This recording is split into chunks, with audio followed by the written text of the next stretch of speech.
Rohan mobile पर किसी लड़की से बात कर रहा था कि अचानक ही उसके मोबाइल पर खूब सारी फोटो आई। फोटो तो किसी लड़की की न्यूड थी, लेकिन जैसे ही रोहन ने उसे डाउनलोड किया वो सीधी तस्वीर डिम्पल की लाश की फोटो में बदल गई, जिसे उसने खुद पत्थर से कुचलकर मार डाला था। लाश की हालत देख रोहन ने डर के मारे फोन फेंक दिया और आसपास कांपती नजरों से अपने कमरे से हर कोने में देखा, लेकिन सब कुछ अपनी जगह पर था। फिर ना जाने उसे क्या सोची, उसने अपनी नजर ऊपर करी थी कि उसके पैरों तले से जमीन ही गायब हो गई। एक लाश जिसका चेहरा पत्थर से कुचला था ठीक उसके सर के ऊपर लटकी हुई उसे ही देख रही थी। रोहन लाश को देखकर खुद मुर्दा हो गया था, पर इससे पहले खुद को बचाने के लिए कुछ कर पाता, उल्टी लटकी लाश ने अपना मुंह फाड़ा और सर उसके धड़ से अलग कर दिया। पूरा शहर नींद की आगोश में था। चारों तरफ शांति ऐसी थी मानो शहर नहीं कब्रिस्तान हो। लेकिन वो कहते हैं ना, आशिक आधी रात में भी दिया जलाने का दम रखते हैं, तो इन्हीं में से एक आशिक था रोहन। दरअसल रोहन भी मोबाइल की स्क्रीन पर टकटकी लगाए अपने दोहरे चरित्र का प्रदर्शन कर रहा था। एक चरित्र में वो अपनी उस सोच को उजागर कर रहा था जिसमें रुपया हो और उसके इर्द गिर्द लड़कियों का जमावड़ा लगा हो। नहीं, पहले बताओ कल वाली फोटोज डिलीट करी है नहीं? हाँ बेबी कर दी, अब और मत तड़पाओ। अच्छा ठीक है, भेजती हूँ। दरअसल रोहन दूसरी फोन पर डिम्पल से बात कर रहा था। डिम्पल उसकी गर्लफ्रेंड थी और डिम्पल से पहले भी उसकी बहुत सी डिम्पल वाली गर्लफ्रेंड रह चुकी थी। रोहन हर एक लड़की के साथ 4-5 महीने का ही वक्त बिताता था, लेकिन इसे लगभग साल भर होने को आ गया था, जिसकी सबसे बड़ी वजह डिम्पल का अमीर होना था।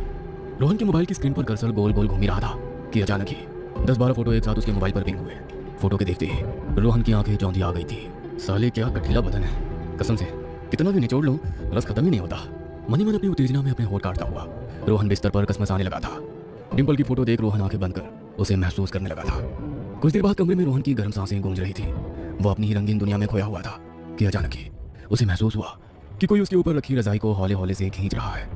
रोहन ने 1-2 बार इसे नजरअंदाज किया भी, लेकिन जब उसका ध्यान टूट गया तो उसने रजाई को गुस्से में अपनी तरफ खींचा और वापस लेट डिम्पल की तस्वीरों पर ध्यान लगाने ही जा रहा था कि अचानक ही किसी ने उसके कान में कहा, रोहन तुम सिर्फ मेरे हो, मैं तुम्हें खुद से दूर नहीं होने दूंगी। ये सुनते ही रोहन एकदम से बर्फ के मारे ठंडा पड़ गया था। उसने आसपास कांपती नजरों से अपने कमरे में हर एक कोने में देखा, लेकिन सब कुछ अपनी जगह पर था।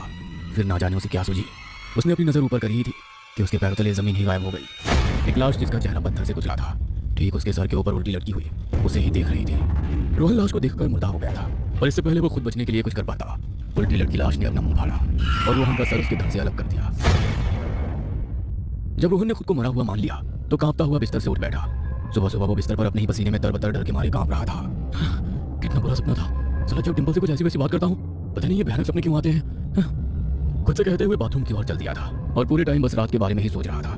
कुछ देर बाद जब वो कॉलेज पहुंचा तो डिम्पल कॉलेज के बाहर अपनी गाड़ी लिए उसका इंतजार कर रही थी। क्या हुआ रोहन, मेरी फोटो ने रात भर सोने नहीं दिया क्या? नहीं डिम्पल ऐसा कुछ नहीं है, बस वो अच्छा ये सब छोड़ो, मैंने तुम्हारे लिए कुछ खास प्लान किया है। प्लान? कैसा प्लान? समझ लो फोटो देखने की जरूरत ही नहीं पड़ेगी, अब सब कुछ। डिम्पल रोहन से कहते हुए उसकी छाती पर अदाओं से उंगलियां फिरा रही थी। रोहन भी उसकी ये अदाएं देख एक बार फिर जोश से भर गया था। उसने भी डिम्पल को कसकर अपनी तरफ खींचा और दोनों की छाती एक दूसरे में समाने के लिए तैयार हो गई थी।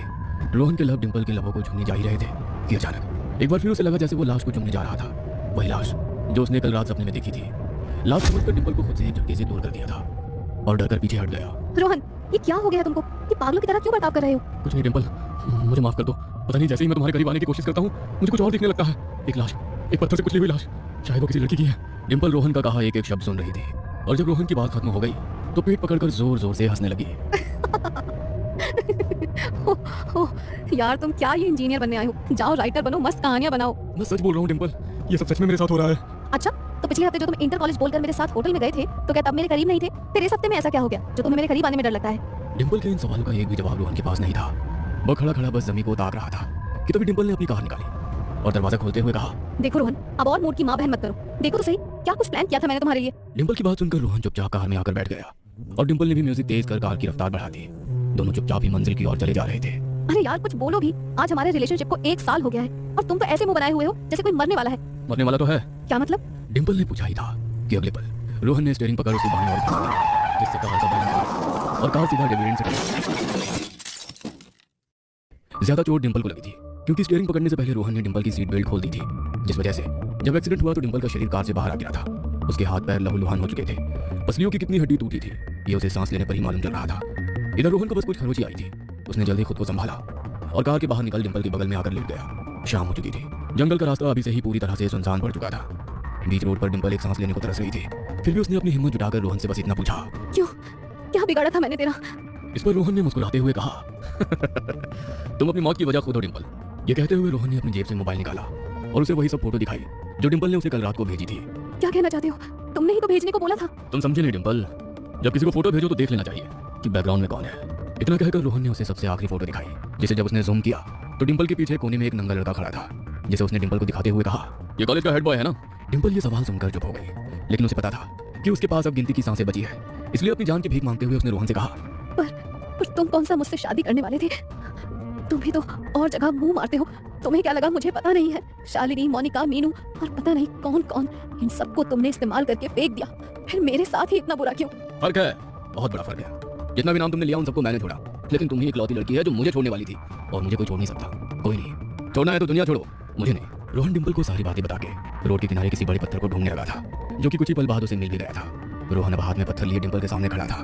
हाथ में पत्थर देख डिंपल ने रोहन से फिर से कहा, मतलब सुबह की कहानी महज एक कहानी नहीं, बल्कि तुम्हारा प्लान था। हाँ, अब तुम सब कुछ सही सही समझ चुकी हो। आई लव यू जान, I will always love you. ये आखिरी शब्द डिंपल ने सुने थे। इसके बाद रोहन ने पत्थर से डिंपल का चेहरा कुचल दिया, साथ ही हाथ की उंगलियां भी। उसने हर वो मुमकिन काम किया जिससे कि वो लाश पहचानी ना जा सके, और फिर डिंपल की लाश और कार को बीच जंगल में छोड़कर वो पैदल ही बीच जंगल में खो गया।